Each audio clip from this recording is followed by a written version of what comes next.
السلام عليكم ورحمة الله وبركاته. صاحبي الكسور هذا مركله إيوه FPL Somali وأنا جوا هذا عبد العلي أو جلس عتينا يا حبين كله وأنا واحد لينا فانتسي بريمير ليج لوضع كلها تنيكو لوضع كلها تنيلوا صاحبي لو حينوسو جوجويز بعيارات كشنات أو حقين مهمة اللي بديهم جديس ده كله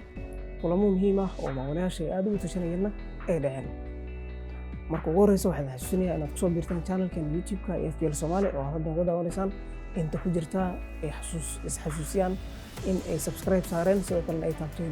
notification icon-ka oo ah bell icon-ka si wixii la soo duubo ama wararka oo cusub ay kugu soo dhacaan sidoo kale Facebook iyo Instagram iyo Twitter-kana waxaan ku leenahay bogag halkaasna laga soo biiro haddii aan u guda galo mawduuca aan hadda uga hadlayno oo ah dib u fiirinta اسبوع ciyaareedka hadda naga soo dhamaaday oo kulamo muhiim ah ay dhaceen ciyaaryahankii ugu dhibcaha badnaa toddobaadkan waa Matty Cash oo ciyaara Aston Villa balse guud marka aan u fiirino waxyaabaha ka dhacay iyo xaqiiqooyinkii ugu muhiimsanaa ama xogtii ugu muhiimsaneed isbuuc ciyaareedka la soo dhaafay dhibcihii la keenay ama ugu badnaa waxay ahaayeen 144 celcelis ahaanna dhibcaha la keenay oo maamulayaasha ay keeneen waa 55 ciyaaryahanka ugu badnaa ee la doortay ama haysashada ugu badneed wuxuu ahaa Mohamed Salah ciyaaryahanka kabtanka ugu badnaa la saartayna wuxuu ahaa isla Mohamed Salah ciyaaryahanka kabtan ku xigeenka ugu badnaa la saartayna wuxuu ahaa Cristiano Ronaldo ciyaaryahanka kale ninka lagu magacaabo Sar iyo Antonio Sar wuxuu ka mid ahaa ciyaaryahanadii loogu iibsada badnaa halka Antonio uu ahaa ciyaarankii la iska iibiyay kii ugu badnaa ee isbuuc ciyaareedkii la soo dhaafay waxaa la sameeyay la wareegis gaaraysa 18,706,283 maamule ayaa sameysay la wareegis oo intaas la wareegisa ayaa la sameeyay sidoo kale waxaa la ciyaaray jibaarka wildcard-ka oo ay ciyaareen 708,431 maamule ay wildcard ciyaareen sidoo kale waxaa la ciyaaray jibaarka bench boost oo ay ciyaareen maamulayaal gaaraya 49,533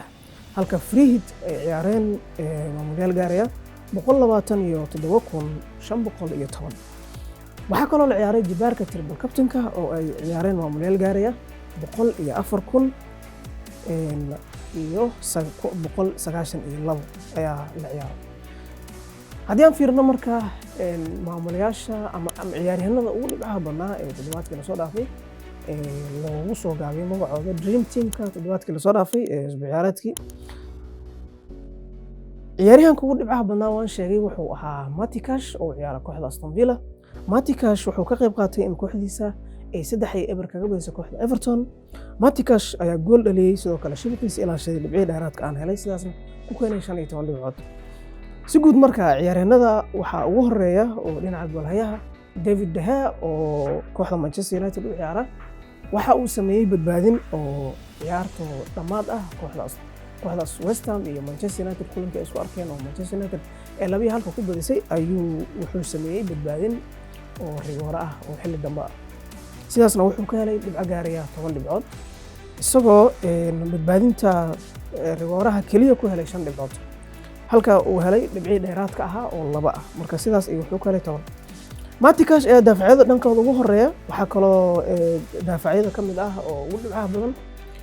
Thiago Silva oo asna gool dhaliyay sidoo kale shabaqiisa ilaashaday Thiago Silva wuxuu gool ka dhaliyay kooxda Tottenham iyo Chelsea oo wada ciyaaray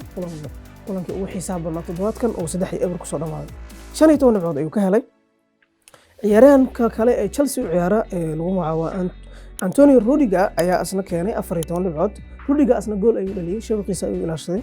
sidoo kale dhibciye dheeraadka ah 2 ayuu helay oo sidaas ay 14 dhibcood ku keenay Van Dijk ayaa asna keenay 12 dhibcood Van Dijk wuxuu ka qayb qaatay kulankii ay Liverpool ay la ciyaartay kooxda Crystal Palace oo wuxuu sameeyay caawin sidoo kale shabaqa ayuu ilaashaday kulankaas ayuu wuxuu ka helay 12 dhibcood Chelsea waxa ay ku leeyihiin 3 difaac Alonso ayaa keenay 10 dhibcood Alonso wuxuu sameeyay caawin sidoo kalena shabaqiisa ayuu ilaashaday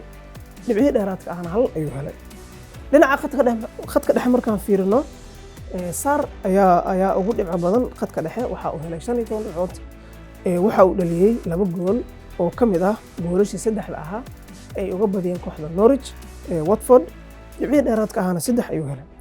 maxamed saalax oo khadka dhexe ah ayaa asna wuxuu helay 12 dhibcood maxamed saalax wuxuu dhaliyay gool sidoo kale mid ayuu caawin ka sameeyay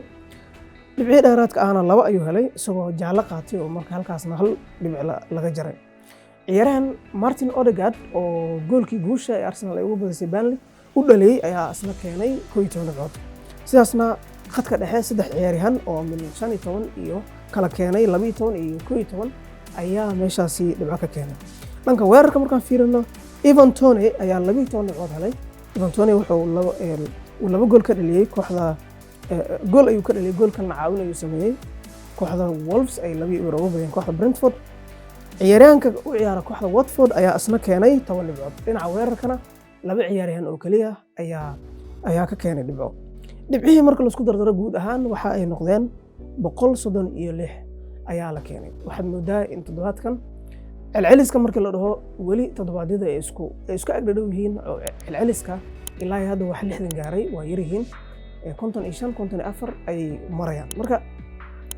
waxaan leeyahay marka maamulayaasha ciyaaryahanada hadda sida hadda Antonio oo kale waa u soo laabanaya saaxiibkiis Ben Raxma wuxuu ka mid yahay ciyaaryahanadii hadda toddobaadii la soo dhaafay aadka looga faa'iideysanayay marka waxaad moodaa in ay fursad kala tahay oo toddobaad korteena ah ay maamulayaasha ay ku talagali doonaan in mar kale haddana ay ka hor doonaan kooxda West Ham oo laga badiyay hadda toddobaadkan oo nasiib darro daqiiqadii ugu dambeeyay iska cuntay rigoore iska cuntay kabtankooda Noble ayaa ka cunay David De Gea ayaa ka soo jiray marka haddii aan marka fiirino liigan FPL Somali waxaan rabnaa hadda markaan inaan soo kordhino group WhatsApp ah oo maamulayaasha ay nagala aragtiyadooda iyo wixii marka ay qabaan iyo sidoo kale isxasuusinta kama dambaysta suuqa oo kale waxyaabahaas oo dhan aan kula soo wadaagi doono oo aan hadda sameynay linkigiisana aan soo raacin doono halkan marka taasna la socda insha Allah groupkaas WhatsAppka ku soo biiraysan iyo wixii aragti ah oo aad bug ku soo kordhin kartaan ayagana waan soo dhaweynaynaa aad iyo mahadsantiin haddii aan fiirino marka maamulaha toddobaadka ugu dhibcaha badan maamulo lagu magacaabo Zakariya Colow ayaa ugu dhibca badan waxa uu keenay 95 dhibcood maamulahaasi wax jibaara muusan ciyaarin waxa uu ka mid yahay maamulayaasha ugu fiican ee toddobaadkan markaa fiirisid FPL Somali liigeeda markaa fiirisid maamulahan ayaa waxa uu ciyaaray 4 difaac ayuu ciyaaray waxa uu sameeyay laba la wareegis ayuu sameeyay wax dhibic oo kuma jiraan markaa fiirisid oo wax lagu leeyahay malahan dhibic lagu yeeshay malahan oo laba la wareegis ayuu sameeyay 4 difaac ayuu safay 4 difaac waxay kala yihiin halka marka horta goolaha ugu horeeya goolaha waa Aston Villa goolahada Martinez oo shabaqiisa ilaashaday 4 difaacna waa Shaw Alonso Digne iyo Diaz oo Alonso ayaa ugu dhibco badan oo 10 u keenay Diazna 8 ayuu keenay Digne oo 3 gool laga dhaliyay hal dhibic ayaa lagu yeeshay halkaas markaan fiirino qadka dhexe ayaa waxa uu ka helay dhibciisa ugu badan waxa uu ciyaarayay ciyaaryahan Martin Odegaard oo gool dhaliyay oo 12 dhibcood keenay oo kana mid ah ciyaaryahanada ugu dhibcaha badan toddobaadkan Ben Raxma oo gool ka dhaliyay kooxda Manchester United ayaa asna uu watay oo 10 dhibcood keenay Maxamed Saalax ayaa kabtan u ahaa oo keenay dhibco gaaray 12 dhibcood sidaasna uu u keenay 24 dhibcood Sar ayaa ka mid ahaa ciyaaryahanada maamulayaasha waxay u arkeen Sar inuu yahay farqi oo waxaan uga hadalnay barnaamijkeenii hore asna waxa uu keenay 15 dhibcood ayuu keenay Dallas oo ciyaara kooxda Leeds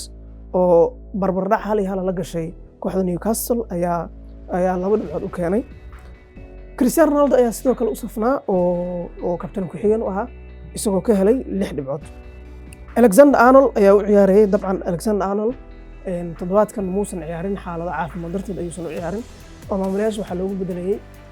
bedelka u fadhiya ayaa loogu bedelay marka asna waxaa loogu bedelay Digne oo hal dhibic lagu yeeshay saaxiibayaal aad ay u mahadsantihiin waxaan sii wadi doonaa inaan ka sii hadalno isbuuca soo socda iyo kulamada la ciyaari doono barnaamijyo horena waa ka soo samayn doonaa insha Allah idinkana wixii aragti ah oo bogga ku saabsan muuqaalada la sameeyo waxyaabahaas oo dhanna community-yada iyo dhinac kasta loogu soo gudbiya aad ay u mahadsantihiin saaxiibadiina la wadaaga bogga ku soo biira idinka aad ay u mahadsantihiin. Assalaamu calaykum waraxmatullaahi wabarakaatuh.